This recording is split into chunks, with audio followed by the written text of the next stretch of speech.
أعوذ بالله من الشيطان الرجيم. بسم الله الرحمن الرحيم. وإذ قال موسى لقومه اذكروا نعمة الله عليكم إذ أنجاكم من آل فرعون يسومونكم سوء العذاب ويذبحون أبناءكم ويستحيون نساءكم وفي ذلكم بلاء من ربكم عظيم. وإذ تأذن ربكم لئن شكرتم لأزيدنكم ولئن كفرتم إن عذابي لشديد.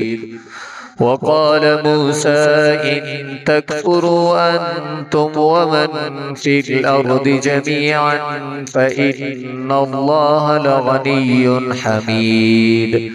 ألم يأتكم نبأ الذين من قبلكم قوم نوح وعاد وثمود والذين من بعدهم لا يعلمهم إلا الله جاءتهم رسلهم بالبينات فردوا أيديهم في أفواههم وقالوا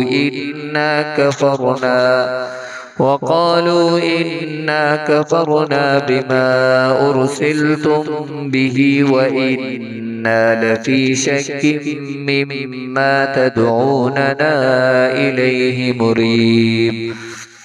قالت رسلهم أفي الله شك فاطر السماوات والأرض يدعوكم ليغفر لكم من ذنوبكم ويؤخركم إلى أجل مسمى قالوا إن أنتم إلا بشر مثلنا تريدون أن تسدونا عما كان يعبد آباؤنا فأتونا بسلطان مبين. صدق الله العظيم. والسلام عليكم ورحمة الله وبركاته.